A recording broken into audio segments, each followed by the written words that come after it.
दयाल अनंत सुख सम्राट आदि सद्गुरु सर्व आत्माओं के सद्गुरु सर्व सृष्टि के सद्गुरु सद्गुरु सुखराम जी महाराज ने धन्य हो धन्य। परम दयाल सद्गुरु दयाल जी महाराज ने धन्य हो धन्य।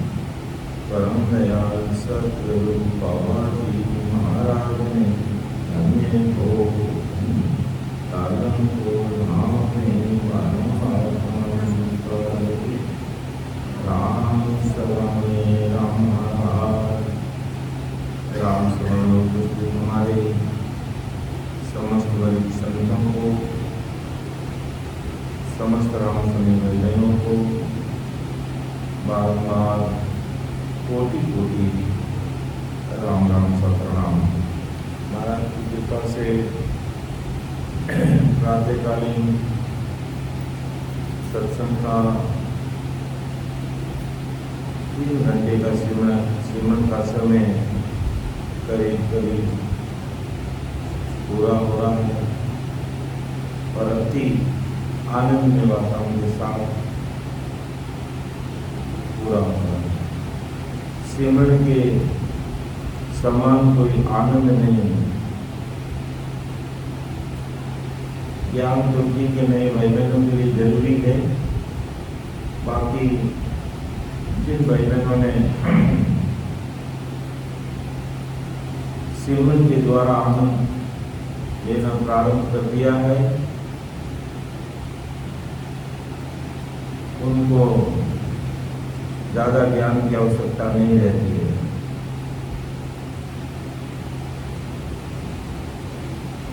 मूल ज्ञान यही है कि महाराज की शरणागति में रहकर वेद विधि से आते जाते सांस में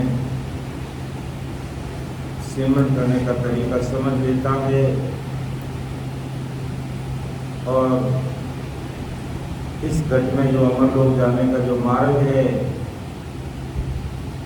उस मार्ग को अगर समझ लेता है, 12 गुणों का अनुभव कर लेता है और फिर ध्यान समाधि के द्वारा अपने ध्यान में अगर तल्लीन हो जाता है, मस्त हो जाता है, तो फिर उसे सिमरन के अलावा कुछ बातें अच्छी लगती हैं। और सामूहिक रूप से 3 घंटे सिमरन करने का कारण यही है कि व्यक्ति आसानी से एक आसन पर घर पे सिमरन में बैठना बड़ा मुश्किल होता है। या जब अभ्यास हो जाता है 5 दिन 6 दिन तक, तो धीरे धीरे 3 घंटे 4 घंटे 5 घंटे सिमरन करने की आदत बन जाती है। प्रातःकालीन उनका समय है और सिमरन में बैठने वाले भाई बहन जो रात और दिन सिमरन में लगे हुए हैं, गुरु ज्ञान को समझ चुके हैं, वो इस सिमरन में बैठ सकते हैं। बाकी सिमरन में हर एक के बस की बात नहीं है। 3 घंटे तक सिमरन में बैठना हर एक की बस की बात नहीं, बहुत बड़ा मुश्किल काम है। इसलिए ध्यान समाधि का विषय भी सवेरे ही ले रहे हैं कि कम से कम 3 घंटे बैठ के सिमरन करने वाले भाई बहनों के लिए ये विषय लाभदायक हो सके, इसलिए इसको सवेरे के सत्संग में थोड़े राम समय कम भी रहते हैं, लेकिन इस विषय को सुबह की सत्संग में लेना उचित समझते हैं, ताकि सिमरन करने वाले भाई बहन इस विषय को समझ सके। तो अपना विषय चलता है सिद्ध सुनाना। बार सतलों का विषय हमने देखा कि जब 3 ब्रह्म के 13 लोकों में 12 लोक तक महाशून्य और शून्य सागर तक हमने पार करने के बाद में वह पारब्रह्म सतलोक आता है। और पारब्रह्म सतलोक में प्रवेश करने के बाद हमारा बल काम नहीं करता। ये नवतत्विक शरीर शिव ब्रह्म तक आते आते थक जाता है, अर्थात पांच तत्व मन बुद्धि अहंकार ये आते आते या थक जाते हैं, पीछे रह जाते हैं। और माँ शून्य तक आते आते हमारी सुरता भी थक जाती है, पीछे रह जाती है। वहाँ से दिव्य काया आगे बढ़ती है, शरीर एक तरफ रह जाता है और परमहंस एक तरफ रह जाता है। जो हम 7 द्वारों के द्वारा 7 मुख के द्वारा जो अनुभव ले रहे थे, सुख ले रहे थे, तो सब पीछे छूट जाते हैं। और पारब्रह्म सतलोक में प्रवेश करने के बाद मात्र हमारा चित्त चैतन्य निजमन और निरत यही आगे काम करते हैं। और वह जहाँ अपना बल थक जाता है वहाँ निहंचल निज नाम की सता काम करती है। और सद्गुरु जी महाराज का साथ रहता है। इसलिए बार बार हम दोहराते हैं कि सद्गुरु जी महाराज से अर्थात निहंचल निज नाम से हमें दूनी प्रीत के साथ, चित्त चेतन के साथ, निजमन के साथ, निवृत्ति के द्वारा हमें अति प्रीत इस निहंचल से सद्गुरु जी महाराज से रखनी होगी। तभी हमारी आगे की यात्रा पारब्रह्म सतलोक, सिद्धलोक और सिलसिला को खोलना और 10वें दरवाजे के परे, तभी हमारा ये काम होगा। विषय बहुत गहरा है, लेकिन समझना भी बहुत जरूरी है, क्योंकि हम लोग ये चीजें समझे बिना जा नहीं सकेंगे। हमारे पास में लोकेशन भी नहीं है, हमारे पास में पता भी नहीं है, हमारे पास में जानकारी भी नहीं है, और गंतव्य स्थान पर हमें पहुंचना है। तो बिना जानकारी, बिना लोकेशन, बिना एड्रेस हम कैसे जाएंगे? इसलिए इस लोकेशन को समझना जरूरी है, इस एड्रेस को समझना जरूरी है, इसकी जानकारी करना जरूरी है। 3 ब्रह्म के 13 लोगों को पार करते हैं तब तक हमारा 5 तत्व का शरीर, हमारे 5 विषय और हमारी 5 ज्ञानेंद्रियां साथ रहती है, काम करती है, सुख लेती है, अनुभूति लेती है। लेकिन पारब्रह्म सतलोक में प्रवेश करने के बाद न तो 5 तत्व का शरीर साथ रहता, न तो 5 विषय साथ रहते, न 5 कर्मेंद्रिय ज्ञानेंद्रिय साथ रहते। ऐसी स्थिति में सद्गुरु जी महाराज का साथ और निहंचल निज नाम की सत्ता ही काम करती है। तो अपन अब पारब्रह्म सतलोक का विषय भी हमने देख लिया। अब उससे आगे अपन देखेंगे कि ये जैन धर्म के जो तथिंगर है, किस प्रकार सिद्ध लोक तक पहुंचते हैं, कहाँ कहाँ पर इनकी महिमा होती है, कौन कौन इनके साथ रहते हैं और कैसे यहाँ तक ये पहुंचते हैं, और फिर सिलसिला का वर्णन भी अपन देखेंगे। थोड़ा ध्यान लगा करके, एकाग्रचित मन करके थोड़ा सुनने का प्रयास करना, क्योंकि गहरा विषय है कि राजा चढ़े दिसावरा होजा संगन होई, मैं दूजे सुख राम के पावा लगे में कोई। आदि सदगुरु सुखराम जी महाराज आज संसार के सारे बड़े बहनों को फरमा रहे हैं कि राजा चढ़े दिसावरा फौजा संगन हुई, कि राजा दूसरे देश पर चढ़ाई करने के लिए गया और यदि फौज उसके साथ नहीं है तो ऐसे राजा से कोई नहीं काम होता है। ये बिल्कुल सीधी बात है, ये बिल्कुल सीधी बात है।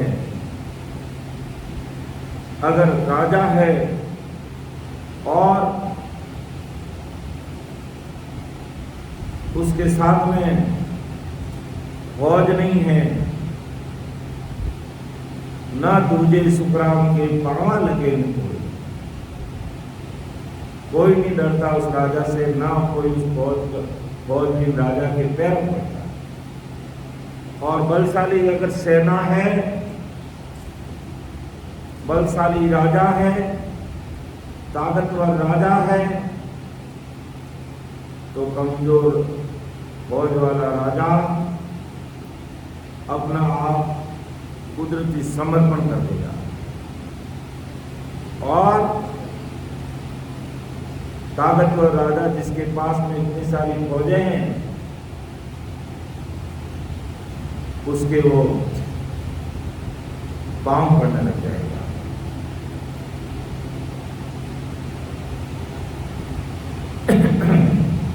अगर अपन जगत के दृष्टांत के माध्यम से भी समझे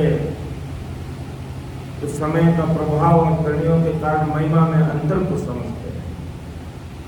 परम दयाल सदगुरु सुखराम जी महाराज की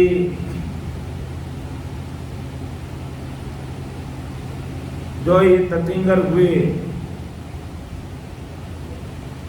और इनको मानने वाले बड़े बड़े राजा, सम्राट, आम जनता, इनके गंधर्व खूब, लेकिन इनकी महिमा में बहुत अंतर है। महिमा में अंतर क्यों है?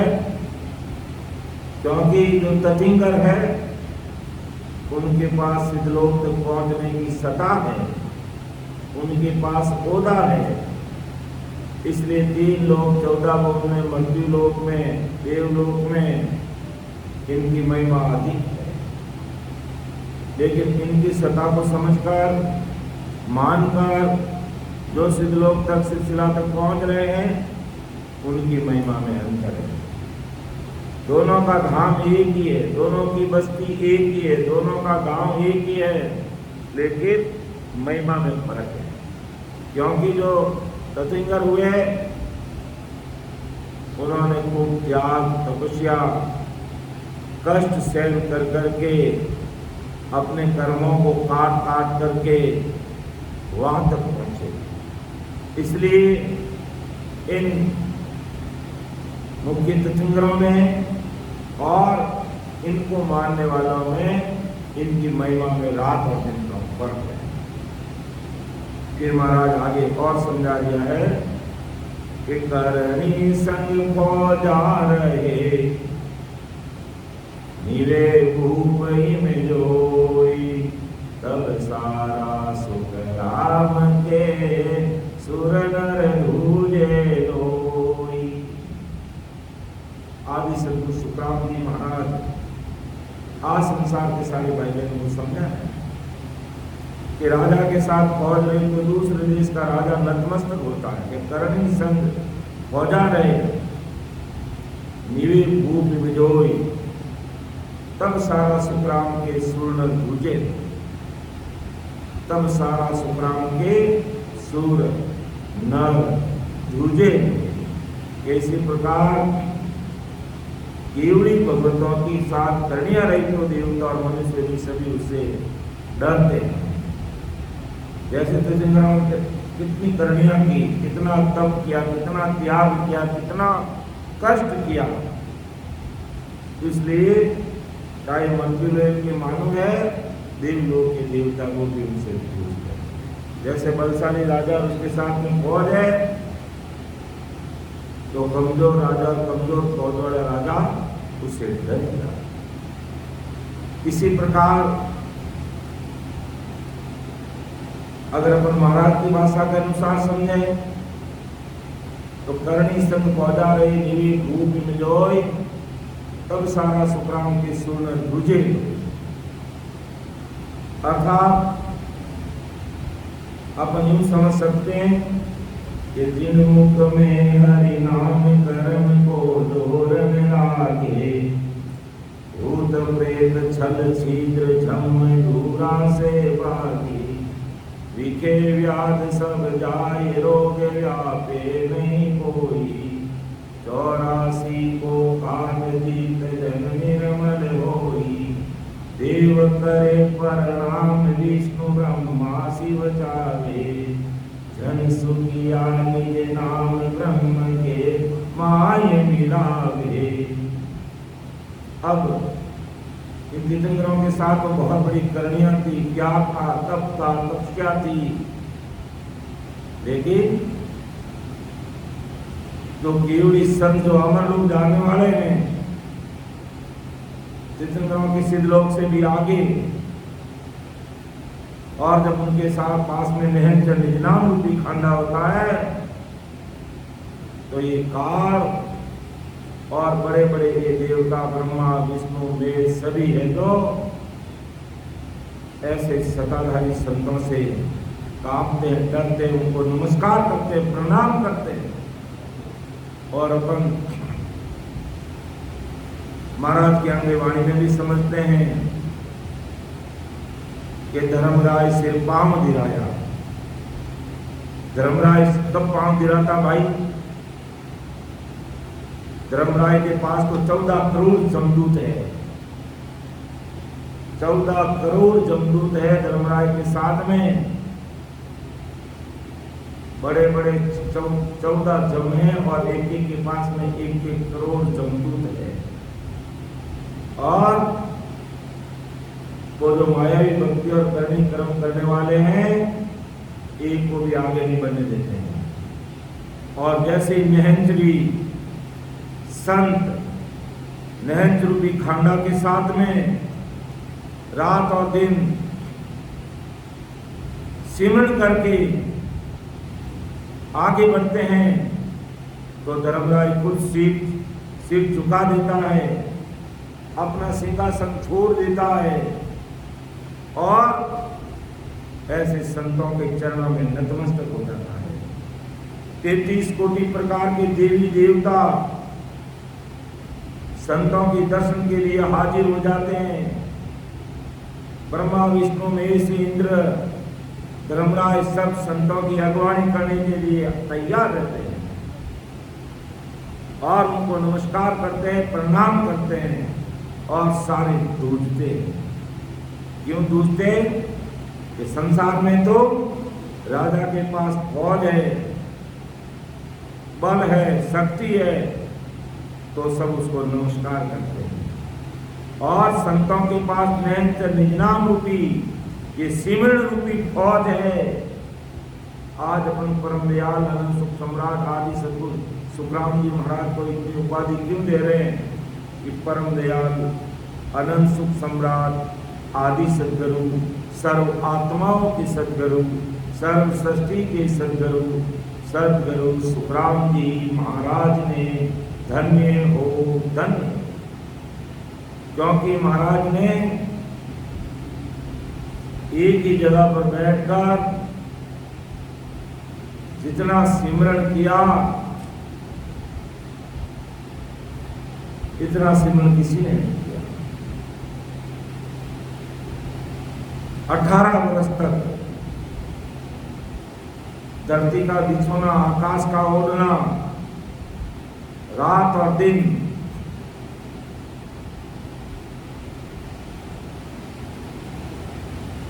रात और दिन सिमरन करके वो अणवे की प्रवानगी, अणवे की शब्द ला करके ज्ञान गुरुदेव जी महाराज के रूप में हम सबके सामने प्रकट करते। और आज हम वो अणवे बहिर्त वाणी और शब्दों को सुनकर के अपने जीवन का कल्याण कर रहे हैं, अर्थात वेद विधि से सिमरन करके परमात्मा के देश की तरफ बढ़ रहे हैं। तो नहर निन्नाम रूपी खाना होगा तो ये धर्मराय अपने सिंहासन से उठ करके संतों के सामने नतमस्तक होता कहता, आप मेरे सिर पे पांव रखो और फिर आगे बढ़ो बड़ों की तरफ। और 14 करोड़ समदूत सावधान की मुद्रा में खड़े हो जाते हैं और 33 कोटि प्रकार के देवी देवता संतों की अगुवानी करते और फूलों की वर्षा करते और संतों से निवेदन करते, अनन्य विनय करते कि आप हमारे सिंहासन पर यही विराजो। विष्णु भगवान खुद कहता, आप हमारे बैकुंठ में विराजो, मेरे सिंहासन पर बैठो। लेकिन संत कहते हैं, तुम्हारा ये सिंहासन, तुम्हारा ये बैकुंठ स्थायी नहीं है, ये महाप्रलय में मिटने वाला है। इसलिए ना तो हमें 33 कोटि देवताओं के राजा के इंद्रासन पर बैठना है, न ब्रह्मा जी के सतलोक के सिंहासन में बैठना है, न शंकर के कैलाश में सिंहासन में बैठना है और न विष्णु के बैकुंठ में सिंहासन में बैठना है। विष्णु भगवान आरती उतारते हैं लक्ष्मी और कहते हैं, आप हमारे कुबेर का खजाना की चाबी आप ले लीजिए। लेकिन संत इन 7 पुरियों के देवताओं की, 33 कोटि प्रकार के देवताओं की किसी की बात को भी स्वीकार नहीं करते और ना उनकी तरफ कान देते, ना उनकी तरफ ध्यान देते और नहज नाम की सदा के साथ आगे बढ़ जाते। तो करणी संग फौजा रहे नीवे भूप इम जोई, तब सारा सुख राम के सुर नर धूजे धोई। फिर महाराज ने इसको और थोड़ा समझाने का प्रयास किया कि हाकम संग फौजा चढ़े फिर बाजे निशान, तब सारा सुख राम के सन्मुख मिलिया आन। आज सदगुरु सुखराम जी महाराज आज संसार के सारे भाई बहनों को समझा रहे हैं कि फौज का हाकिम यानी फौज का सेनापति यदि फौज के साथ दूसरे देश को चढ़ाई करता है और फौज अपने देश का झंडा लहराती है और फौजी सिंधु राग बजाते हैं, सिंधु राग बजाने से सारे जो सूरवीरों के अंदर जोश हो जाता है और केसरी साफा पहन करके घोड़े पर बैठ करके तलवार लेकर के अपने राजा के लिए लड़ने के लिए तैयार हो जाते हैं। मरने की परवाह नहीं करते, घर परिवार की परवाह नहीं करते, तन धन की परवाह नहीं करते और सिंधु राग बजते ही सूरवीरता के साथ आगे वालों को खत्म कर देंगे, नहीं तो मैं खुद खत्म हो जाऊंगा, लेकिन पीछे कदम नहीं रखूंगा। ऐसे सिंधु राग बजते ही सेनापति और उसकी सेना जब आगे बढ़ती है तो कमजोर देश के सिपाही सेनापति इत्यादि हथियार डाल देते हैं, हथियार डाल देते हैं। शायद 1964 की लड़ाई थी या 1972 की लड़ाई थी, जब पाकिस्तानी सेना ने करीब 90,000 या 80,000 सैनिकों ने हमारे देश की, उस समय की बात कर रहे हैं, आज की तो बात ही अलग है। उस समय जब प्रधानमंत्री इंदिरा गांधी थी, करीब 90,000 सैनिकों ने आत्मसमर्पण कर दिया, हथियार डाल दिए, और हमने कश्मीर भी ले लिया, लाहौर तक हम जीत चुके, वहां तक हमारा झंडा फहरा दिया। लेकिन हमारे देश की दुर्दशा ये नहीं, देश की दुर्दशा ये नहीं कि तत्कालीन प्रधानमंत्री ने हजारों सैनिकों का खून बहाने के उपरांत भी हमारे अधीन भूमि को किस कारण से दे दिया। इतनी अब शब्दों का बखान भी नहीं कर सकते, तो आज हम सोच नहीं सकते जिसके लिए हमारे सैनिकों ने बलिदान दे दिया, खून बहा दिया और उसको वापस कर दिया, और जिसके लिए आज हम लड़ रहे हैं और वो दुख भोग रहे हैं, जिसके लिए आज हम दुख भोग रहे हैं। खैर, ये तो संसार की और मायावी जगत की बातें हैं, लेकिन जिस राष्ट्र में अपन रहते हैं, अगर वहां शांति नहीं है तो क्या हम इस प्रकार सभा भवन में बैठ करके सत्संग, सिमरन, सेवा, भजन कर सकते हैं? नहीं कर सकते। इसलिए राष्ट्र को मजबूत करना पड़ेगा, राष्ट्र की सीमाओं को मजबूत करना पड़ेगा, हमारी सेनाओं को मजबूत करना पड़ेगा, और मजबूत प्रधानमंत्री को खड़ा करना पड़ेगा। तब हम बैठ के शांति से 4 घंटे 5 घंटे नेते से सत्संग कर सकते हैं, सिमरन कर सकते हैं, राम राम कर सकते हैं। वरना ना तो कोई राम राम होगा, ना कोई सत्संग होगी, और फिर हाय तोबा करता रहेंगे। इसलिए हमारा कर्तव्य है, हमारा दायित्व है धर्म की रक्षा करना, देश की रक्षा करना। हमारे साथ में केवल हमें ये शास्त्र ही साथ में नहीं रखना है, हमें शस्त्र भी साथ में रखना पड़ेगा। अगर कोई भाई माने तो सबसे पहले शास्त्रों से समझा दो कि ज्ञान ये कह रहा है, इसके अनुसार अगर तुम चलोगे तो हमारी भी रक्षा होगी, तुम्हारी भी रक्षा होगी। लेकिन जब ज्ञान से नहीं समझते हैं तो पीछे कटार रखो, तलवार रखो कि तुम शास्त्रों से और ज्ञान से हमारी बात से नहीं समझ रहा है, तो हमारे पास में एक हाथ में हमारे अगर शास्त्र है तो एक हमारे हाथ में शस्त्र है। तो शास्त्र और शस्त्र दोनों रहेंगे, तब हम पूरी दुनिया का मार्गदर्शन कर पाएंगे। केवल कोरे शास्त्रों से भी काम नहीं चलेगा, शास्त्रों के साथ में शस्त्र भी रखना बहुत जरूरी है। तब आज हिंदुस्तान विश्व गुरु कहलाया तो ऐसे ही नहीं कहलाया, विश्व गुरु कहलाया तो ऐसे ही नहीं कहलाया। इतने बड़े बड़े भूतारी महात्मा जन, कबीर साहिब, दादू साहिब, दरियाव जी महाराज और परमदयाल अनंत सुख सम्राट आदि सदगुरु सुखराम जी महाराज जैसे बड़े बड़े महापुरुष, नानक साहब सहित और अनेकों संत इस धरा धरती पर हुए, जिनके पास में ये शास्त्र भी था और शस्त्र भी रखे। इसलिए हमें भी शास्त्र भी रखना है, अर्थात वाणी जी महाराज के ज्ञान को भी सुनना है, समझना है, नीट एंड क्लीन रहना है। और फिर भी कोई नहीं मानता है तो प्रत्येक के पास में शस्त्र रखना है, और नई शस्त्र है तो आज से ही खरीद लेना, क्योंकि आने वाले भविष्य में इन शास्त्रों की और शस्त्रों की दोनों की जरूरत रहेगी। और केवल अपन शास्त्र लेके बैठ गए तो धर्म की रक्षा के लिए फिर हम धर्म की रक्षा नहीं कर पाएंगे। इसलिए हमारे पास में दोनों चीजें होनी चाहिए, क्योंकि ये बात हम नहीं करेंगे तो फिर बेमौत मारे जाएंगे। इसलिए सबसे पहले हमारे पास में ये नहर चलनी, नामुक्ति खांडा होना चाहिए।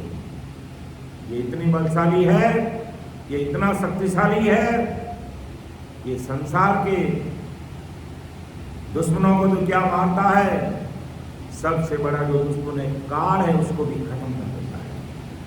इसलिए ये नहर निगनाम रूपी खांडा भी हमारे साथ में होना चाहिए, हमारे शरीर में प्रकट होना चाहिए, और मायावी जगत को दिखाने के लिए शास्त्र भी होना चाहिए कि अगर हम इनके शास्त्रों से नहीं माने तो शस्त्रों से हमारी गर्दन काटी जा सकती है। यही बात परम दयाल सदगुरु सुखराम जी महाराज समझा रहे कि हाकम संग फौजा चढ़े फिर बाधे निशान, तब सारा सुख राम के सन्मुख मिलिया। क्या बात महाराज कहना चाहते हैं कि हाकम संग फौजा चढ़े, हाकम का मतलब सेना का सेना, और उसके साथ में बलशाली सेना होगी, और फिर बाजी निशान, बाजी निशान यानी सिंदूर राग के साथ बाजी बनने लग जाते हैं, फौज में सूरवीरता आ जाती है, फौज के अंदर सूरवीरता आ जाती है। और वो सूरवीरता हाल ही में हमने देखी, हमने नहीं देखी, पूरी दुनिया ने देखी है कि अगर इस हिंदुस्तान की सेना के सामने आंख उठा दी तो हमारी आंखें निकाली जाएगी। यस, इतनी हमारी सूरवीर सेना है, क्योंकि हमारी सेना की सूरवीरता कैसी है और अन्य सेना में फर्क क्या है, रात दिन का फर्क है। दूसरे देश की सेना हाथ में मशीन है तब तक लड़ सकती है, और मशीन नहीं है तो कुछ भी नहीं लड़ सकते। लेकिन हमारे हिंदुस्तान की सेना के अंदर देशभक्ति भरी हुई है। अगर उसके हाथ में मशीन नहीं है तो हाथों से लड़ते हैं, और हाथ भी कट गए तो भी शरीर से लड़ते हैं, और गर्दन भी कट गई तो दर्द से लड़ते हैं। ये ऐसे हजारों का है। अगर गर्दन कट गई तो ये धड़ भी, इस धड़ के द्वारा भी दुश्मन को मारा जाता है। ऐसी देशभक्ति और ऐसा प्रेम है हमारी सेना, इसलिए दुनिया कांप उठती है, कलेजा हिल जाता है दुश्मन का। तो यही बात परम दयाल सदगुरु सुखराम जी महाराज कहते हैं कि ऐसी बलशाली, जब बलशाली हमारा सेनापति और बलशाली सेना मिल जाए तब सारा सुखराम के सन्मुख मिलिया आग। तो हमारा हाकम, हमारा बलशाली सेनापति कौन है? परम दयाल अनंत सुख सम्राट आदि सदगुरु सुखराम जी महाराज।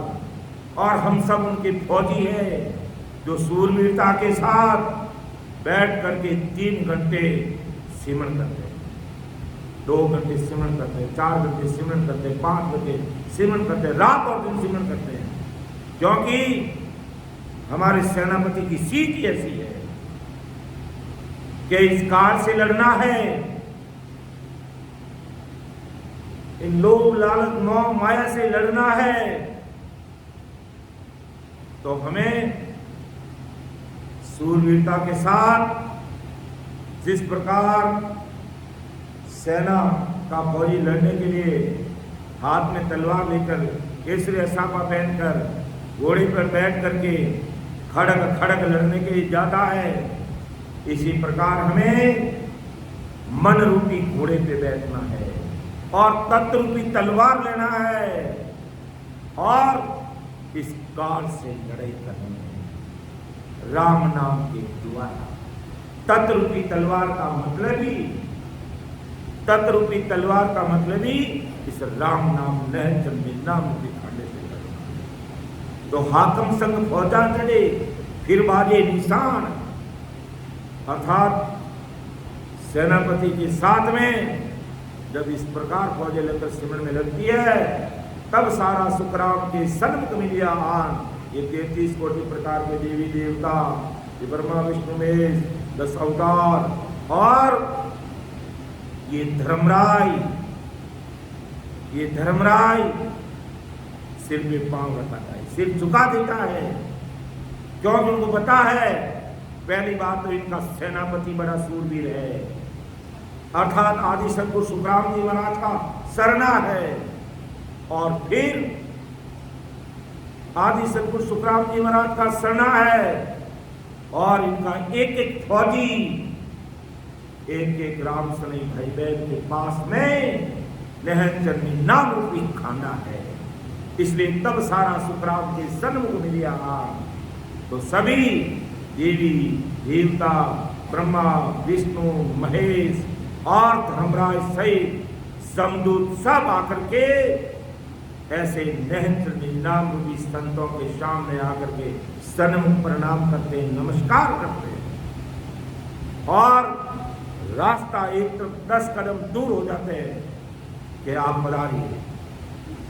जैसे संसार के अंदर हमारे कोई सीएम साहब आते हैं, पीएम साहब आते हैं, राष्ट्रपति जी आते हैं, हमारे मंत्री जी आते हैं, तो कैसे हम एक तरफ खड़े होकर के अगवानी करते हैं, उनका मान सम्मान करते हैं उनका और बोलते हैं हमारे मंत्री जी आगे। तो इसी प्रकार भक्ति में अंदर जब नहचरनी नाम रूपी खाना लेकर के संत गढ़ पर चढ़ाई करते बीचम रास्ते से, तो सभी देवता सभी समदूत और धर्मराय और इनके 14 करोड़ समदूत अगवानी में खड़े हो जाते हैं हाथ जोड़ करके कि आप अमरदेश पधारिए और पैर के फूलों की बरसात करते हैं, खुशियां मनाते हैं और विचार करते हैं कि ऐसे संत और इनके पास में ऐसा नाम रूपी सदा। हम जब संसार में थे तो 33 कोटि प्रकार के देवता मन में पश्चाताप करते हैं। क्या पश्चाताप करते कि हम संसार में थे, जब किया तब किया, तीर्थ किया, व्रत किया, नेम किया, पुण्य किया, करनी कर्म करके हम स्वर्ग तक बैठ गए और ये नैंद्र संत नैंद्र रूपी खांडा लेकर के आज अमर लोग जा रहे, जहाँ काल की पहुंचनी, जहाँ माया की पहुंचनी, आवागम से मुक्ति, लक 84 में आते नहीं और अकड़ सुखा में जाकर के समा जाते। तो हाकम संग पहुंचा चढ़े फिर बाजे निशान, तब सारा सुख राम के सन्मुख मिलिया आन। तो इसी प्रकार ये जो जैन धर्म के जो तीर्थंकर है इनको मानने वाले हैं, वो भी है जो अपनी साधना सूर्यता के साथ में करते हैं। आप देखते हैं ढूंढिया महाराष्ट्र को देखते हैं कितना त्याग तब करते हैं। अपन तो बालों को काट दे, वो तो एक ही बाल को नोच लेते हैं, खींच लेते हैं, पैदल चलते हैं, गाड़ी में नहीं बैठते हैं। इस प्रकार ये त्याग करके कष्ट भोग भोग करके अपने कर्मों का खात्मा करके ये सिद्ध लोक तक पहुंचते हैं। लेकिन परम मोक्ष में तो इनमें से कोई बिरला ही जाते हैं जिनके पास में नैन चढ़े हो जाते हैं, बाकी सिद्ध लोक पर आकर के बैठ जाते हैं और समय अनुसार वापिस संसार में आ गए। फिर महाराज आगे फरमाते हैं कि कागज मिले गढ़ पर चढ़े, ताकू लखे न कोई, आई वीर सुख राम के केवल के घर होई। ये और महाराज बड़ी समझ की बात कह रहे हैं कि कागज मिले गढ़ पर चढ़े, ताकू लखे न कोई, आई वीर सुख राम के केवल के घर माई। सुखराम जी महाराज फरमाते हैं कि सम्राट से लिखित परवाना मिलने पर जो राजा राजगद्दी पर विराजमान हो जाता है उसको कोई नहीं मानता। ऐसा ही विधि केवल किया कि गढ़ पर चढ़ने के बाद भी जगत नहीं जानता। अब देखो, दो तरीके से राजा बना जाता है, दो तरीके से राजा बना जा सकता है। एक तो खुद सूरवीरता के साथ आमने सामने लड़ाई करके किला जीतता है, आमने सामने लड़ाई करके किला जीतता है, उसको पूरी दुनिया देखती है और अपन भी देखते हैं कि आज हल्दी घाटी का युद्ध हुआ, महाराणा प्रताप का युद्ध हुआ और कैसे सूरवीर रहे हमारे महाराणा प्रताप। अकबर के अधीनता नहीं स्वीकार की, घास की रोटी खाने स्वीकार कर लिया, लेकिन नहीं, मैं मेवाड़ की धरती को आजाद करूंगा। और किसी की आधीनता स्वीकार नहीं करूंगा, और घास की रोटी खाकर के जंगलों में भटकते रहे, लेकिन गुलामी स्वीकार नहीं की। और जो सन्मुख जाकर के लड़े उनको पूरी दुनिया जानती है। और आज अपने भी याद करते हैं, ऐसे ऐसे देशभक्त हुए हमारे, ऐसे ऐसे शिवाजी महाराज हुए हमारे, ऐसे ऐसे चंद्रशेखर आजाद हुए, भगत सिंह जैसे सूरवीर योद्धा हुए हिंदुस्तान की रक्षा के लिए, तो पूरी दुनिया जानती है। अगर अपन इसको दूसरी तरफ से समझे कि बादशाह है और बादशाह की कृपा होगी, और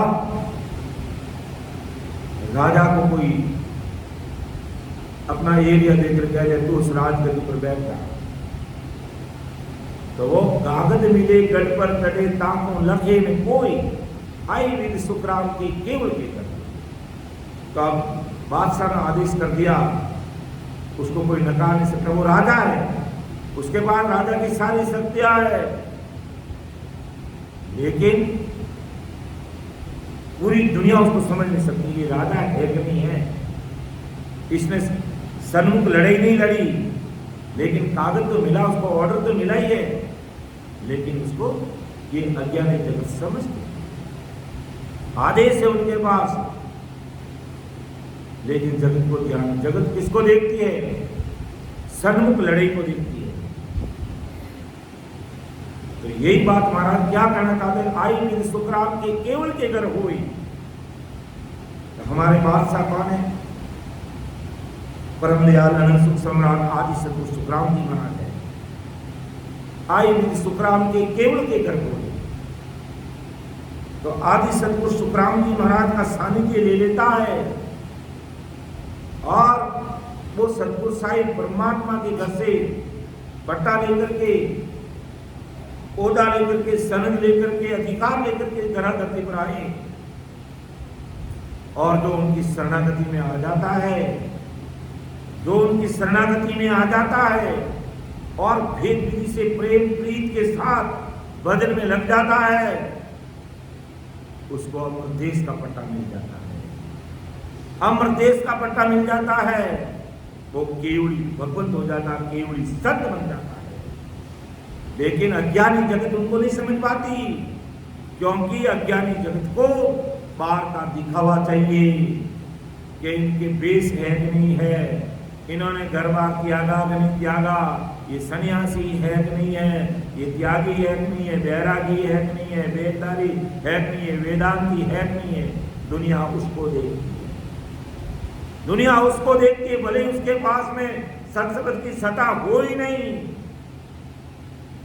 और वास्तव में वो पहुंचे हुए संत रहते हैं, और ऐसे पहुंचे हुए संत हमारे बीच में रहते हैं, लेकिन हम उसको लग नहीं पाते। क्यों नहीं लग पाते?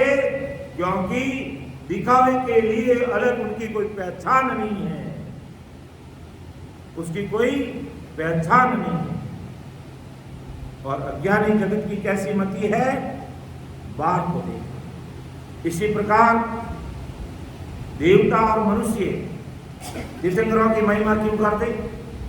क्योंकि अपन जानते हैं कि पैदल चलते, अपन जानते हैं कि गाड़ी में नहीं बैठते, अपन जानते हैं कितनी संसारिक चीजों का त्याग कर दिया, मोह माया से हट गए, और कितना कष्ट भोग करके अपने कर्म काटते हैं, ये सब जानते हैं।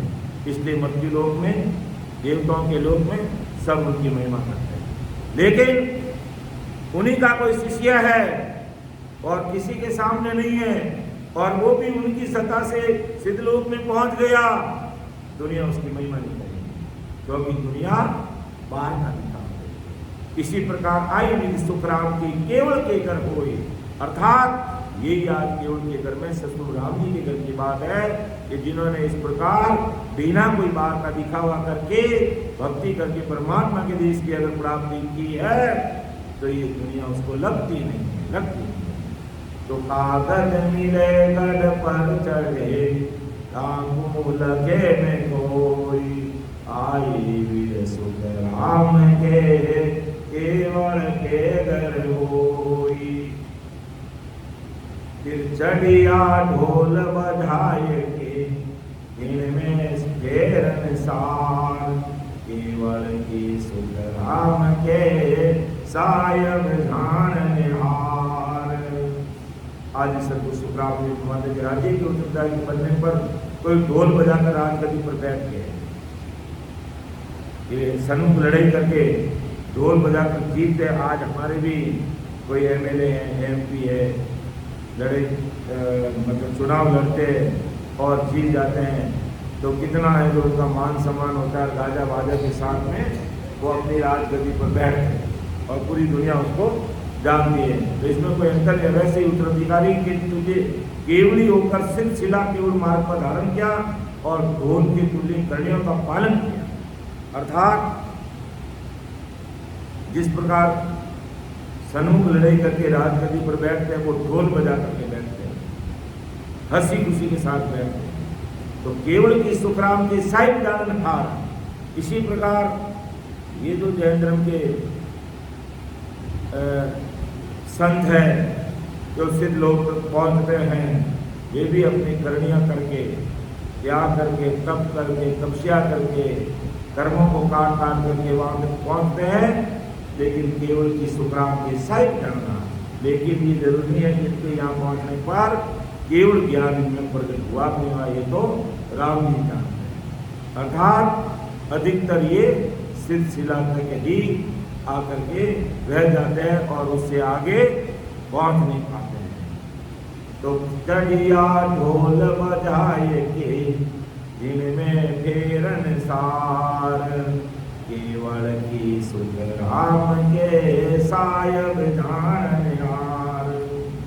हमारे वरिष्ठ संतों ने इसको और उदाहरण के द्वारा समझा है, जो मैं आपके सामने बताता हूँ कि भी जगत में अनेक साधक तीर्थंकरों के मार्ग का अनुसरण करते हैं, क्योंकि तीर्थंकर इतने सूरवीर हुए कि उनके कहते कोई गुरु नहीं है, तो उनके सानिध्य में आकर उनका अनुसरण करते हैं। तो जिस सिलसिला केवड़ी को तीर्थंकरों ने पाया, यानी जहाँ तक ये तीर्थंकर सिलसिला तक पहुँचे, जिन्होंने केवल की महिमा सुनी, उन्हें केवल अच्छा लगता है और वैराग्य उत्पन्न होता है। आज हम देखते हैं कि अनेक वितरागी सुख संपत्ति को त्याग कर तीर्थंकरों के मार्ग पर चलने की दीक्षा करते ही आए दिन अखबार में आते हैं कि भाई फला फला ने है जो अपनी करोड़ों की संपत्ति त्याग करके जिन तीर्थंकरों की शरणागति में आकर के मायावी जगत को छोड़ दिया और दीक्षा ग्रहण करते हैं। और इसे जगत के द्वारा जगत में उजागर भी किया जाता है, सबके सामने वो दीक्षा लेते हैं। तो इस मार्ग पर चलने के लिए कठिन से कठिन अत्यंत दुर्गम करणियों का पालन करते हैं, बहुत तपस्या करते अपनी जानते हैं। लेकिन इतनी तपस्या करने के बाद भी कहाँ तक पहुँचते हैं? सिलसिला तक पहुँचते हैं। और उससे आगे जाने वाले तो कोई बिरला ही है जो नैत्र प्रकट और नैत्र के द्वारा अगर सिलसिला को छोड़ के आगे जाते हैं तो वो अमरदेश की प्राप्ति करते हैं। बाकी इतना कष्ट सहन अपन देखते हैं कि टोलिया महाराज कितना कष्ट सहन है, हजारों किलोमीटर चलना तो भी पैदल चलते हैं, गाड़ी में नहीं बैठते। खान पान की भी इनकी लिमिटेशन रहती है, ओढ़ने पैरने सोने की सारी रहने की चीज़ों में भी इनके बहुत अंतर, हमारे और उनमें बहुत अंतर रहता है, बड़ा कष्ट सहन करते हैं। और फिर भी मंजिल कहाँ की है? सिद्ध लोक तक की है। मंजिल कहाँ की है? सिद्ध लोक तक की है। तो हमें विचार करना है इस पर। हमें महाराज कहना क्या चाहते हैं कि इतनी कष्ट सहन करके, इतनी तपस्या करके, इतना दुख भोगने के उपरांत भी ये सिद्ध लोक तक, सिलसिला तक पहुँच गए, उससे आगे नहीं जाते। तो महाराज फरमाते हैं कि अगर कोई सतरूप साई पावरफुल परमात्मा की अगर भक्ति धीर विधि से अगर कोई आज भी भक्ति में लगता है तो वो सतरूप साई अमर देश में अमर लोक में पहुँचता है और वहाँ जाने के बाद वापिस संसार में नहीं आते हैं, लेकिन इनको समय अनुसार वापिस संसार में आना पड़ेगा। और फिर केवल ज्ञान प्रकट हुआ कि नहीं हुआ ये तो राम जी जानते हैं। लेकिन महाराज माता की मेरी शरणागति में आकर के मेरी शरणागति में आकर के जो भाई बहन भजन करते हैं वो 101 तक का अमरदेश की प्राप्ति करते हैं, 101 तक का अमरदेश में पहुंचते हैं। तो क्या जानूं पौरो नहीं के कुछ करनी फेर, चढ़िया तो सुध राम के सुध बुध पांचू के। आदि सतगुरु सुखराम जी महाराज माते कौन जानता है केवल ये ना होने के पैर अर्थात समय का प्रभाव है या कुछ कलियों का अंतर है। शुद्ध और बुद्धि अर्थात सद्बुद्धि के साथ पांचों विषय को घेर कर यानी पांचों विषय को कंट्रोल करके पांच विषयों के परे के केवल धाम पर अवश्य पहुंचे हैं, यानी वहां तक तो ये अवश्य पहुंचे हैं। और ये केवल धाम किसको मानते हैं? अपने सिद्ध लोग को, अपनी सिद्ध शिला को पहुंचे। आकसर सूझे सही ज्ञान कहे समझाए, सुख दुख सुन सुख राम के क्यों मन होता ताई। आ बड़ी बात लिखी महाराज कि आकसर सूझे सही ज्ञान कहे समझाई, सुख दुख सुन सुख राम के क्यों मन होता ताई। अब अपना आप को केवल दाम मानते हैं, अपना आप को मोक्ष मानते हैं, तो फिर सुख दुख में मन गोता क्यों खाता है? अगर यहाँ पहुँचने पर भी सुख दुख में मन गोता खा रहा है, इसका मतलब वो केवल ज्ञान प्रकट हुआ नहीं है। और अगर केवल ज्ञान प्रकट होता है तो फिर ये मन गोता नहीं खाता है, ये फिर मन गोता नहीं खाता। अर्थात आदि सतगुरु सुखराम जी महाराज फरमाते हैं कि कभी अवश्य दिखाई देती है कि ज्ञान में ये समझ भी आता है कि केवल दाम में मन नहीं पहुंचता, फिर सुख और दुख में मन क्यों होते खा रहा है? क्योंकि जो चीज मिलनी चाहिए, जो चीज प्रकट होनी चाहिए, वो चीज प्रकट होती नहीं है, इसलिए सुख दुख के अंदर मन होता है। अपन भी कहते हैं भाई कि हम 10वें द्वार के पास पहुंच गए और जब तक 10वें दरवाजे के परे नहीं होंगे तब तक हमारा मन भी गोता करता है। अतः सुख दुख से हम भी प्रभावित होते हैं और सावचेत होकर के अगर हमने भजन नहीं किया और वापस गाड़ी रिवर्स गियर में आ गई तो फिर मायावी जगत के भोगों में लग जाते हैं। इसलिए महाराज मानते हैं कि सुख दुख से निहारा कब होंगे, ये मन गोता खाना बंद कब करेगा? जब हम 10वें द्वार से परे, और 10वें द्वार से जब तक परे नहीं होंगे तब तक न तो ये केवल ज्ञान प्रकट होता है और न ये हमारे सुख दुख से हम परे। इसलिए परम दयाल सतगुरु सुखराम जी महाराज आज संसार के सारे भाई बहनों को यही बात समझा रहे हैं कि भी ये अगर हमारे में कसर है तो ज्ञान से इसको समझ लो और सूरवीरता के साथ सिमरण करो और पार रूप से लोगों को पार करके 10वें दरवाजे को खोल के उसके परे होकर के जब हम उस देश में नहीं मिलेंगे तब तक अपन नहीं कह सकते कि मुझे केवल ज्ञान प्रकट हो गया, या मैं सुख और दुख से अलग हो गया, या मेरे मन गोता नहीं खाता है, मन अभी भी मायावी जगत में है, सुख और दुख से भरा पड़ा है। इसका मतलब केवल ज्ञान प्रकट हुआ नहीं। अखंड ध्वनि भी आने लगी, क्योंकि अखंड ध्वनि तो आएगी। क्यों आएगी? हम पार सतलोक में पहुंचे, सिद्धलोक में पहुंचे तो 10वें दरवाजे के अमर लोक के पास तो अपन आएंगे, तो अमर लोक की वो अखंड ध्वनि हमें सुनाई भी देने लग जाएगी, लेकिन फिर भी मन गोते खाता, क्योंकि अभी हम उस 10वें दरवाजे से परे। तो आकसर सूझे सही ज्ञान कहे समझाई, सुख दुख सुन सुख राम के क्यों मन गोता खाई। तो कलयुग केवल नाम है, ओ हम कियो विचार, होता हंस सुख राम के सागे मोह द्वार। के कलयुग केवल नाम है, ओ हम कियो विचार, होता हंस सुख राम के सागे मोह द्वार। क्या आदि सतगुरु सुखराम जी महाराज आज संसार के सारे भाई बहनों को कैसे सीख दे रहे हैं कि इस कलयुग में हंस को साक्षात मोक्ष द्वार पहुंचने के लिए ये केवल नाम है। एक नाम की सत्ता से ही हम उस देश में पहुंच सकते हैं। आज हम परमोक्ष में जा रहे हैं तो कैसे जा रहे हैं? उस सत्स्वरूपी राम नाम का स्मरण करके। और वेदों में भी कहा कि कलयुग केवल नाम आधारा सिमर सिमर के पुत्र होगा। और परमदयाल सदगुरु सुखराम जी महाराज यही फरमा रहे हैं कि कलयुग केवल नाम, वो हम कियो विचार कि कलयुग में केवल नाम की सता ही करेगी, नाम की भक्ति ही पार होगी। बाकी अपन सतयुग त्रेता द्वापर के जैसे अगर अपन अन्य आराधना पूजा पाठ करेंगे तो ना तो हम कर पाएंगे, ना हमारे को सकता, ना वो पूरा हो सकता है। आज अपन कलयुग के अंदर कितनी भी शुद्धता रखें तो ये माँ की कान से बैठ के कहाँ आके बैठ जाती है हमें पता ही नहीं चलता, तो अभी कहाँ शुद्ध है।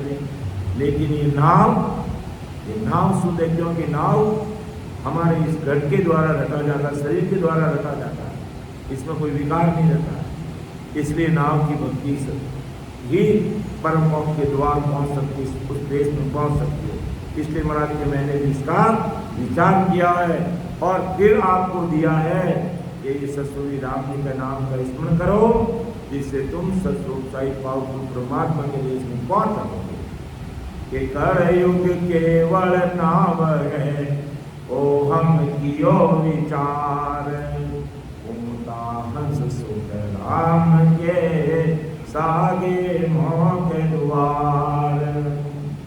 के इस बात की सभी ग्रंथ पुष्टि करते हैं, हमारे शास्त्र भी पुष्टि करते हैं, समर्थन करते हैं कि नाम के आधार से कलयुग में मोक्ष पहुंचते हैं। आज हमारे शास्त्र भी इसकी साक्षी दे रहे हैं कि सभी राम नाम को सत्य मानते हैं और इस राम नाम के विधिवत रटने से, राम नाम के आदि जाति श्वास में सुमिरन करने से जीवात्मा के उर में नैनचर जागृत हो जाता है और जीवात्मा ने नैनचर अंश में जीवात्मा में नैनचरी अंश में परिवर्तित हो जाता और इस नैनचर के पराक्रम से नैनचरी अंश साक्षात मोक्ष द्वार अर्थात केवल धाम अर्थात केवल स्थान द्वार उस 10वें द्वार में पहुंच जाता है।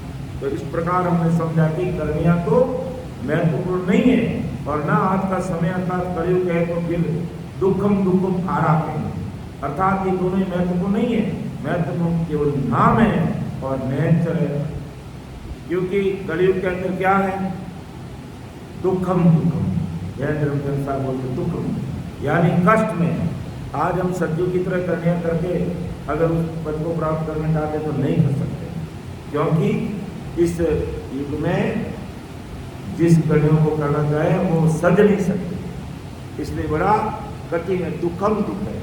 लेकिन नाम स्मरण हम अच्छी तरह से कर सकते हैं, नाम स्मरण पर अच्छी तरह से कर सकते हैं। आगे महाराज और फरमा रहे हैं कि सिद्ध सिला देखी सही। अब यहाँ इससे पहले तक तो करीब जैन धर्म के मतांतर अनुसार ही सिद्ध लोग में कैसे पहुंचते हैं, कैसे इनकी महिमा होती है, कैसे ये कष्ट भोगते हैं, ये सारी चीजें हमें देखी। लेकिन अब हमें जो मुख्य चीज हमें देख रही है, समझनी है, वो अपने काम की विशेष चीज है, इस पर हमें ध्यान देना है। वास्तव में वो सिलसिला कैसी है और उस सिलसिला को हमें प्रश्न उसको तोड़ना, उससे परे होना, 10वें द्वार पे पहुंचना है, उसके आगे जाना है। तो वो सात चीज हमें समझनी है कि सिद्ध सिला देखी सही ताको उन्मान, पंक्ति पर सुख राम के दासू झीनी जान। कि सिद्ध सिला देखी सही ताको उन्मान, पंक्ति पर सुख राम के दासू झीनी जान। के सिलसिला औषधि थी और उस सिलसिला का ये अनुमान है कि वो पक्षी के पर से भी झीणी है, बारीक है, पतली है और पूरे ब्रह्मांड में वो चाहिए है वो सिलसिला। और उस सिलसिला को छोड़ करके हमें पार होना है। जैसे पार सतलोक में हम पहुंच गए तो हमारा जो ये 10वां दरवाजा है इससे पहले पारब्रह्म से पारब्रह्म के बाद में वो सिलसिला, और सिलसिला के बाद में ये हमारा वज्र पॉल का जो 10वां दरवाजा है। तो ये पारब्रह्म की जो बारी है वो भी हमारे ये जो 10वां दरवाजा उसी की सीध में, और जो सिलसिला है और जहां से वो सिलसिला फूटेगी, जहां से सिलसिला फूटेगी, जो छोटा सा जो छिद्र है, स्थान है, वो भी हमारा जो 10वां दरवाजा है उसी की सीध में। ऐसा नहीं कि सिलसिला हमारी कहीं और से फूटेगी, ये 10वां दरवाजा उसी की सीध में सिलसिला, यानी वो उसका जो फूटने का जो स्थान है, जो पर्दा है, वो इस 10वें दरवाजे की सीध में। और पारब्रह्म सतलोक की बारी है वो भी इसी सीध में है, अर्थात पारब्रह्म सतलोक को पार किया, सिलसिला को खोला और 10वें दरवाजे के परे। तो सिद्ध सिला देखी सही ताको उन्मान, पंखी पर सुख राम के दासों झीणी जान। और अपन थोड़ा इसको विस्तार से देखते हैं कि इस पिंड में, पिंड का मतलब इस शरीर में, इस मनुष्य शरीर में पारब्रह्म सतलोक के ऊपर क्या है? सिलसिला। हमारा पारब्रह्म सतलोक है, उसके ऊपर क्या है? सिलसिला पूरे ब्रह्मांड में देखते। और 10वें द्वार की और ये सिलसिला, 10वें दरवाजे की और ये सिलसिला पक्षी के पर से भी बारीक दिखाई देती है। वही झूले की बाजू का अगर सिलसिला की अपन मोटाई देखे ना तो बहुत बड़ी मोटाई है, वो हम मोड़ ही नहीं सकते। लेकिन पक्षी पर से जो बारीक पर्दे की तरह दिखाई दे रही है 10वें दरवाजे की सीध में, वही हम उसको खोल सकते हैं। जैसे कलई पर नब्ज को अनुभव करते हैं, हाथ के अंगूठी की जड़ पर अंगुलियों को रखकर जैसे वैद्य नब्ज देखते हैं और अनुभव करते, वैसे ही नैन ध्यान में 10वें द्वार पर सिलसिला के बारीक होने का अनुभव करता है। शरीर विज्ञान में इस सिलसिला को दृढ़ तानिका कहते हैं। 3 प्रकार की तानिका, एक तो मर्दु तानिका जो हमारे सुक्मणा है उसके नीचे, सुक्मणा के ऊपर है जो जाल तानिका, और जाल तानिका के ऊपर दृढ़। और इसी प्रकार 3 शून्य हमारे शरीर में, सुक्मणा के अंदर शून्य, फिर पारब्रह्म का शून्य का मतलब स्थान रहने का, तो सुक्मणा शून्य, पारब्रह्म शून्य, और फिर परम शून्य जिसे हम अमर प्लेस कहते हैं। वो कब खुलेगा? हमारी दृढ़ तालिका खुलेगी, हमारी सिलसिला फूटेगी। महाराज की भाषा में, अपन महाराज की भाषा को तरफ भी ज़्यादा ध्यान दें। विज्ञान की भाषा से समझना चाहे तो समझ सकते हैं, लेकिन महाराज की भाषा में तो सिलसिला और सिलसिला को खोलेंगे तब हम 10वें द्वार के परे, और 10वें द्वार के परे नहीं हुए तब तक हम आवागम से मुक्ति नहीं पाएंगे और वापिस संसारिक भोग में आ सकते हैं। तो इस दृढ़ तानिका का सबसे झीणा, सबसे बारीक भाग की अनुभूति वस्तुवती ब्रह्म रंध्र अर्थात पीछे का ब्रह्मांड द्वार यानी 10वां द्वार है। ऐसा का ऐसा रंध्र का एक हमारा तालवा है, यहाँ पर भी पर्दा नुमा जारी है, यहाँ पर भी है जो इस मस्तिष्क का एक छिद्र है जो 3 लोग की भक्ति करने वाले शिव ब्रह्म का जो स्थान अपन कहते हैं, और दूसरा हमारा ये 10वां दरवाजा है। हमें इसको खोल करके पार होना है, अर्थात उसके परे होना है, तभी हमारा काम बनेगा। तो सिद्ध सिला देखी सही ताको पुण्यमान, पंक्ति पर सुख राम के तासुन जीनी जान।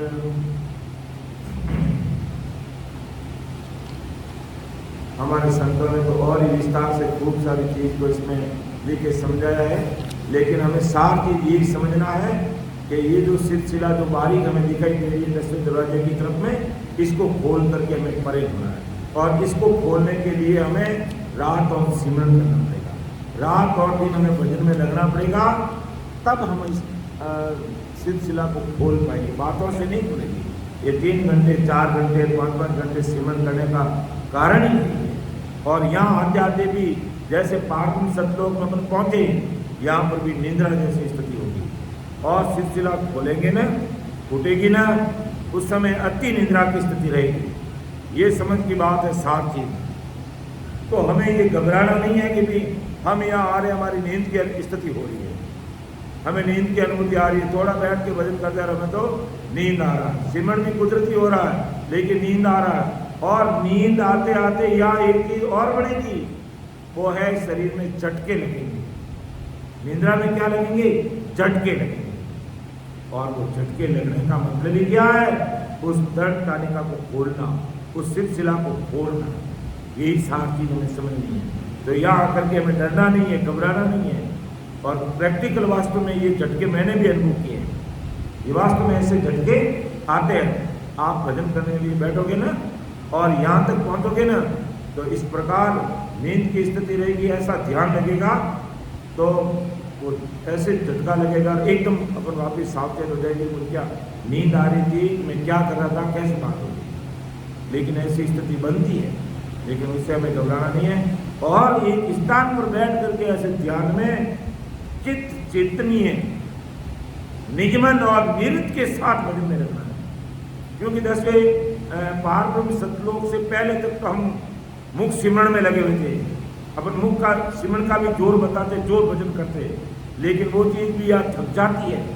इसलिए यहाँ आत्मचिंतन से कुदरती भजन होता है। हमारे होठखंड में नहीं चलता है, लेकिन धारोद्धार भजन होता है, जोरों भजन होता है, वो रुकता भी नहीं है। ऐसी स्थिति बनती है वो रुकता ही नहीं है, और वो रुकता ही नहीं है। और पूरा आत्मचिंतन और 3.5 करोड़ रुमावली वो भक्ति में रचमच होगी, और एक नाम में 70 करोड़ नाम आएंगे, तब हमारे कर्म कटेंगे, संचित कर्म, और तभी हमारे ये सिलसिला फूटेगी। संचित कर्मों के साथ में संचित कर्मों का भी कटना जरूरी है, और आत्मचेतन के द्वारा कुदरती भजन होना भी जरूरी है। ये दोनों चीजों का तालमेल बनेगा तो एक तरफ तो हमारे जब इतना 70 करोड़ नाम एक साथ में आएंगे, हमारे कर्मों का खात्मा होगा, और साथ में ये झटके लग लग लग लग करके ये सिलसिला भी टूट जाएगी। तो इधर तो संचित कर्म खत्म, और इधर ये हिलाड़ी फूट जाती है, और लगेगा एकदम अपन को लगेगा ऐसे कोई ढक्कन उगाड़ दिया, कि हमारा कोई ढक्कन ही खोल दिया कोई। लेकिन ये ढक्कन पहले नहीं खुलेगा। ये ढक्कन कब खुलेगा? कि एक सांस में 70 करोड़ नाम आने की स्थिति कुदरती घटना चेतनी और निगमन के साथ बनेगी, तब ये हिलाड़ी भी फूटेगी और हमारे संचित कर्म भी करेंगे। अगर 10वां दरवाजा खुल गया और हमारे संचित कर्म नहीं कटे, तो अगर संचित कर्म नहीं कटे तो क्या हम अमरलोक में जाएंगे? नहीं जा सकते। एक भी कर्म साथ में रहे तो हम अमरलोक नहीं जा सकते। इसलिए संचित कर्मों की, इसलिए अपन कहते हैं भी रात और दिन हम सिमरण इसलिए करते हैं कि धीरे धीरे धीरे धीरे हमारे संचित कर्म कट जाए, ये जगत हमारे दिल दिमाग से निकल जाए, और हमारी ये हिलाड़ी भी फूट जाए, और 10वें द्वार के परे होने के बाद में तो फिर आनंद ही आनंद है। फिर हमें वहाँ सिमरण करने की जरूरत नहीं, वहाँ कुदरती सिमरण होगा। फिर तो राम जी की कृपा से ही वो सिमरण होगा, और वो ऐसा सिमरण होगा कि वो रुकने वाला नहीं है, अखंडित रहेगा। वो सता समाधि, वो अखंडित दबनी रहेगी, वो मिटेगी नहीं। और अब तक नहीं पहुंचे ना, तब तक तो कभी कहता हमारे तौर पर दबनी बंद होगी, भाई बंद होगी, क्योंकि माया जगत के भोग भोगने लग गई और फिर आने लग गई। ये अपन इस तरफ ध्यान में डाल दिया। जब तक पूरा का पूरा 101% अखंडित नहीं होगी, तब तक काम नहीं होगा। तो इसके लिए अधिक से अधिक सिमरण की जरूरत है, और अधिक से अधिक चित्त चेतनी के साथ, निजमन के साथ में लगना पड़ेगा। निजमन के साथ में, अंतःकरण के साथ डूबना पड़ेगा, अंदर भक्ति में डूबना पड़ेगा बैठ कर, और जगत कहीं भी सामने नहीं आना चाहिए। तब जाकर के संचित कर्म भी कटेंगे और ये हिलाड़ी भी फूटेगी। अब महाराज और उसका एक साथी और लेते हैं। विषय बड़ा गहरा है, लेकिन समझना भी बहुत जरूरी है। लगता है आप लोगों को इसमें ज़्यादा रस नहीं आ रहा होगा, आनंद नहीं आ रहा होगा, लेकिन फिर भी हमें समझना पड़ेगा, फिर भी समझना पड़ेगा, क्योंकि दवाई होती है हमेशा कड़वी होती है, हमेशा कड़वी होती है, मीठी नहीं होती है, कड़वी होती है दवाई। और दवाई कड़वी होती है तभी हमारा रोग मिटता है। तो लब 84 रूपी रोग को मिटने के लिए हमें ये पार्व सत्यों का विषय को भी समझा पहले और समझना, सिलसिला का विषय भी अपन समझ रहे हैं, और इसके बाद में अमर देश की अनुभूति का विषय भी हम समझेंगे, क्योंकि रास्ते की जानकारी करना बहुत जरूरी है। लोकेशन हमारे पास में होगी तो अपन ट्रेस करके पहुंच जाएंगे। लोकेशन ही नहीं है हमारे पास में, एड्रेस पता ही नहीं है, हमें मालूम ही नहीं है रास्ता किधर का है, और अपन किधर ढूंढते हैं तो काम नहीं करता। लेकिन हमें मालूम है कि दशरथ दरवाजे की सीध में ये सिलसिला खुलेगी, उसी की सीध में पार्वण सत्यों की बारी खुलेगी, तो हम उसी प्रकार तरफ ध्यान रखते रखते रखते भजन करते करते आगे बढ़ेंगे। इसलिए विषय लेना बहुत जरूरी है। तो चौड़ी 14 लोक में सब आयो उण हेत, वाह फोड़े सुख राम के वे सायब सु भेट। वाह फोड़ने पर साहिब से भेंट होगी शांतिलाल जी, तब वास्तव में अखंड शांति मिलेगी, तब अखंड शांति मिलेगी। नहीं जन्म हमारे शांतिलाल जी पूर्ण लोग, आपका नाम शांतिलाल जी है, क्या आपको पूरी शांति है? क्या मेरा नाम प्रकाश है? क्या मैं अंधेरे में लाइट प्रकाश कर रहा हूं? केवल नाम से प्रकाश, मेरा नाम प्रकाश है तो मैं प्रकाश थोड़ी कर सकता। प्रकाश तो वो स्वयं प्रकाशित देश में पहुंचेंगे तो एक रोम में करोड़ों सूर्य जी का प्रकाश होगा और वहां अखंड शांति होगी। न तो केवल प्रकाश नाम रखने से प्रकाश होगा, न केवल शांतिलाल जी नाम रखने से शांति आएगी। वास्तव में भजन करके उस सिलसिला को फोड़ेंगे तब साहिब से भेंट होगी। तो चौड़ी 14 लोक में सब आयो उण हेत, वाह फोड़े सुख राम के वे सायब सु भेट। वाह फोड़ने पर उस साहिब, उस सदगुरु साहिब परमात्मा से हमारी भेंट हुई। वो चौड़े 14 लोग में पूरे ब्रह्मांड में हमारे से ऊपर वो आया, उनके नीचे है हम सब। वह फोड़े सुखराम के ले साहिब सुने को फोड़ने पर साहिब यानी ससुर परमात्मा से राम जी महाराज से हमारा मिलाप होगा। और जब तक ये नहीं फूटे, जब तक हमारा राम जी से मिलाप नहीं होवे, तब तक हमें शांतिलाल जी शांति से नहीं बैठना है, तब तक हमें शांति से नहीं बैठना है। प्रभु जी, अब प्रभु जी का नाम रख के प्रभु जी है, प्रभु जी नहीं है, लेकिन प्रभु जी का प्रभु जी से मिलना कब होगा? सब रात और दिन प्रभु जी की भक्ति में लग जाएंगे तो परमात्मा के देश में पहुंच जाएंगे। तो रात और दिन हमें लगना है। जब तक ये हिलाड़ी हमारी नहीं फूटती है तब तक हमें चैन से नहीं बैठना है, तब तक हमें चैन से नहीं बैठना है। अरे शरीर की शादी होती है तब हम साल भर चैन से बैठते हैं? सवाल ही नहीं। ये करना, वो करना, इतना करना, इतना करना, और लगे रहते हैं। और फिर शरीर की शादी हो जाती है, एकदम शांति हो जाती है, अच्छे से हो गया भैया। और अब इस आत्म कन्या की शादी करनी है, इस आत्मा की शादी करनी है, तो यहाँ पर मैं निरंतर लगना पड़ेगा। संसार की शादी के लिए तो अपन साल भर पहले लगते हैं, साल भर के बाद में शादी होने के बाद में वह काम होता है। लेकिन इस आत्मा की शादी के लिए जीवन पर्यंत चलना पड़ेगा। राम रतन जी जीवन पर्यंत। जब राम जी का राम रतन नाम रख के, ये राम जी का रतन है क्या? अब राम जी का रतन जब भी कहलाएगा वो राम रतन को उसके घट में प्रकट होगा और इस सिलाड़ी को फोड़ के उस दरवाजे होगा, तब कहेंगे कि वास्तव में ये राम रतन है, ये राम रतन है, और नहीं तो केवल नाम है। तो वास्तव में हमें राम रतन को प्राप्त करना है, वास्तव में हमें प्रभु जी को प्राप्त करना है, वास्तव में वो शांति प्राप्त करनी है, वास्तव में हमें उस प्रकाश को प्राप्त करना है जो स्वयं प्रकाशित देश है। तो विषय बहुत गहरा है, गीता हमारे वरिष्ठ संतों ने समझा है, उतना तो मैं नहीं समझा पाया, लेकिन फिर भी मैंने प्रयास किया है मोटे मोटे रूप से जो अपन समझ सकते हैं और हमारा काम बन सकता है। कहता ना भी काम की बात करो और विज्ञान की बात करनी है तो इस विषय को आप और गहरे से समझ सकते हैं, लेकिन अगर हम इस विषय को समझकर हमारा काम बन जाता है तो बस आगे बढ़ते रहो और अपना काम करो और विस्तार से समझना है और सबके सामने रखना है तो अपन ज्ञान विज्ञान के द्वारा भी इस विषय को समझ सकते हैं। हमारे संतों ने, हमारे प्रभु जी भाई साहब ने और संतों ने बहुत अच्छी मेहनत करके इस विषय को खोल करके हमारे सामने रखा, बहुत समय नहीं लगा है और वास्तव में आज इस विषय की आवश्यकता है।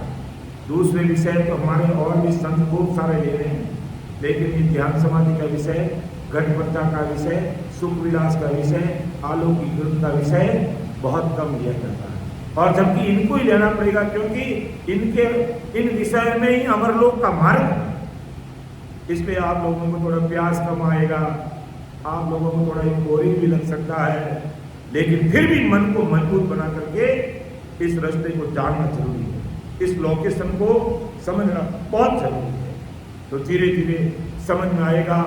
अब जैसे ये विषय पूरा होगा तो मैं तो यही सोच रहा हूँ कि वापस इसी विषय को शुरू कर देंगे, ताकि निरंतर हम इस विषय से जुड़े रहे और अपना काम बनता रहे, भजन में लगे। तो बोलने समझाने में मेरे से त्रुटि रह सकती है, आप उसको नेता नहीं लेंगे। हम छोटा भाई समझ करके, अब वो नादान बालक समझ करके मुझे क्षमा कर देना, क्योंकि महाराज का ज्ञान अथा अपार है। जैसा महाराज ने लिखा वैसा तो हम रख नहीं सकते, फिर भी छोटा सा प्रयास है कि भी इस विषय को समझ करके हम उसी अनुसार भजन करके अपना कार्य कर सकें। तो सुन जो मैं निर्दोष हूँ, घाट बांध दस रोई, तुम्हें हर बोलन हार हो, क्या जानेगा को। परम दयाल अनंत सुख सम्राट आदि सद्गुरु, सर्व आत्माओं के सद्गुरु, सर्व शक्ति के सद्गुरु सुखराम जी महाराज ने धन्य हो धन्य राम सभा में राम महाराज। आज देखो हमारा बहुत बड़ा अहोभाग्य है कि हमारे भीलवाड़ा के जो सीताजी बहुत बड़े संत हुए, सीताजी नौलखा, उनकी सुपुत्री जी हमारे परम आदरणीय रेस्पेक्टेड वरिष्ठ संत आशा जी हमारे राम सभा में बना चुके हैं और इनका सानिध्य हमें मिल रहा है। सीता जी का नाम तो हमने सबने ही सुना है, जो अभी महाराज की कृपा से भजन सिमरन करके अमर देश में पहुंच गए। तो आशा जी का बहुत बहुत इस राम सभा में हार्दिक आभार, धन्यवाद।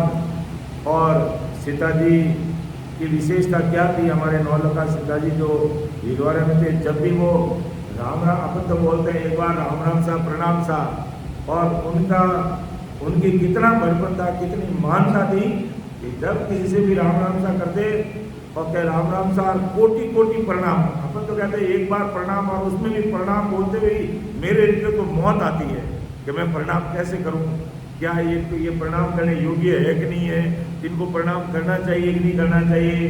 फिर भी वो तो इतना, क्योंकि ये अंदर की ज्ञान की बात है, क्योंकि प्रणाम करना हरे की बस की बात नहीं है। और वो एक बार प्रणाम नहीं करते, आज वो अमरदेश पहुंच गए, फिर भी वो हमारे दिल दिमाग में छाए हुए हैं, क्योंकि वो जब भी किसी राम राम सा प्रणाम बोलते थे कि राम राम सा कोटि कोटि राम राम कोटि कोटि प्रणाम बोलते। तो हमने भी उनसे सीख ली कि वास्तव में आप अगले आदमी कैसा भी है, लेकिन राम जी का जीव तो यही है, राम जी का अंश, वो जीवात्मा परमात्मा का अंश तो यही है। इसलिए हमें सभी को प्रणाम करने में हिचकिचाना नहीं चाहिए, क्योंकि प्रत्येक में हमें राम जी का रूप देखना चाहिए। छोटा बालक है चाहे बड़ा है चाहे छोटा है, वो सब में राम जी है। इसलिए उस राम जी को हमें बारंबार कोटि कोटि राम राम सा प्रणाम करना चाहिए।